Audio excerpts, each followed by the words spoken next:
Selamlar, kanalıma hoş geldin. Ben Nia Draw. Bugün marker ve kuru boyalarla portre çizimi yapacağım. Bu çizimde bir süredir sahip olduğum Touch marki markerları kullanacağım. Bu bir reklam veya işbirliği değildir.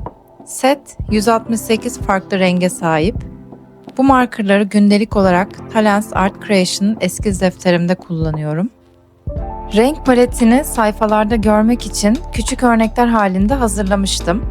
Bu hem markerların sayfada nasıl renk aldığını anlamana hem de çizim yaparken renkleri daha hızlı seçmene yardımcı olur.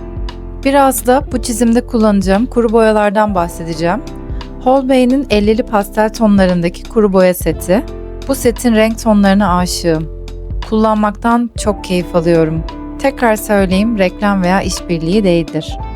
Bugün farklı bir eskiz defterine çizim yapacağım. Alex Schörler 200 gramaja sahip karışık teknikler için uygun bir eskiz defteri. Dokulu kağıda sahip, marker ve kuru boya ile nasıl bir sonuç vereceğini merak ediyorum.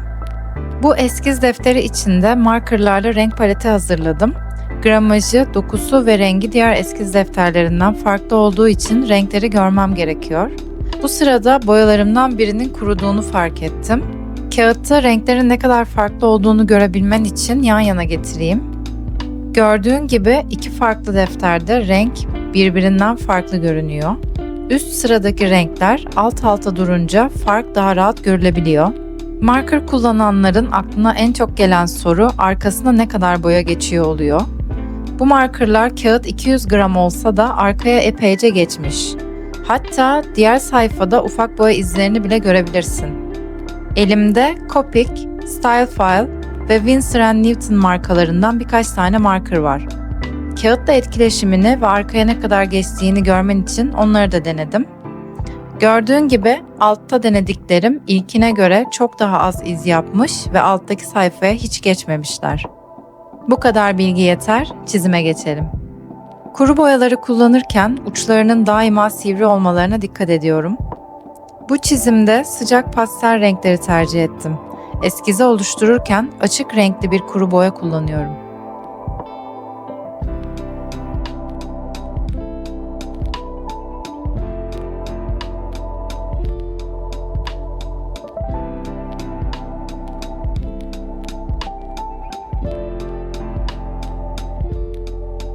Holbein marka kuru boyaları kullanmayı sevmemin bir yanı da çok rahat silinebiliyor olmaları.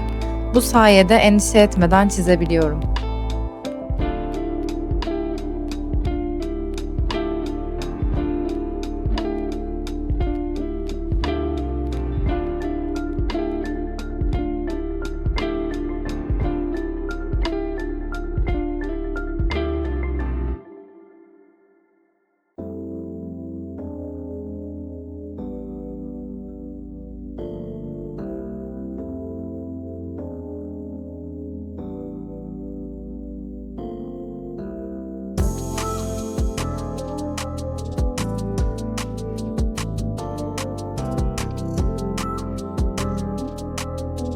Kabaca eskizi bitirdikten sonra üzerinden kırmızı renkli kuru boya ile belirginleştiriyorum.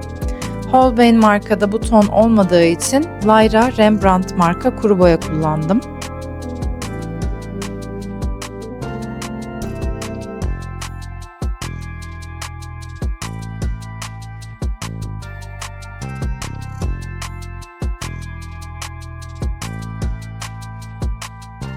Ana renk katmanı olarak sıcak tonlarda kahverengi seçtim.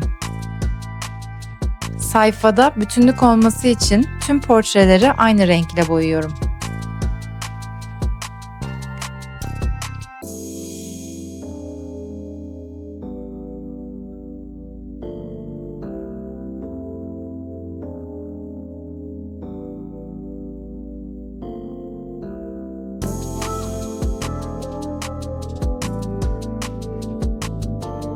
Kontrast oluşturması için gölgeleri mavi seçtim.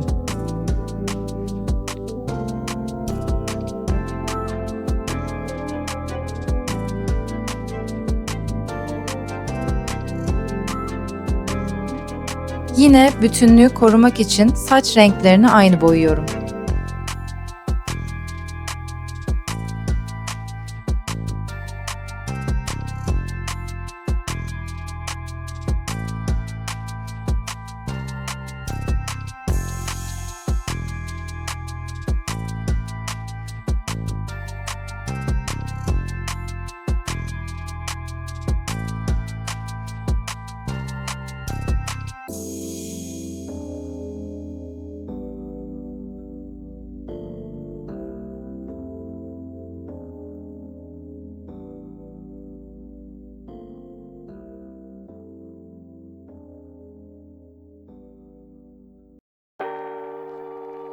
Kuru boya kullanırken öğrendiğim şeylerden biri sabırlı olmak.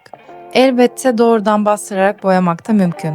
Ama yavaşça katman katman farklı renkleri birbirine yedirerek boyadığınızda sonuç çok tatmin edici oluyor.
Saçların detaylarını çizmek her zaman çok keyifli.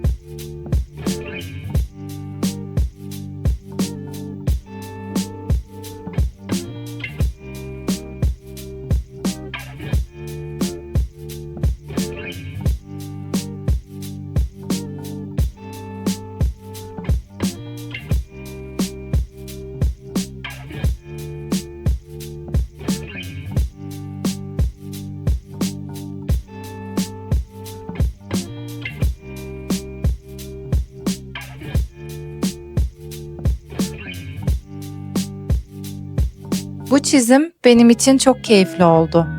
Çıkan sonuçtan oldukça memnunum. Beni izlediğin için teşekkürler. Başka bir çizimde görüşmek üzere. Kendine çok iyi bak.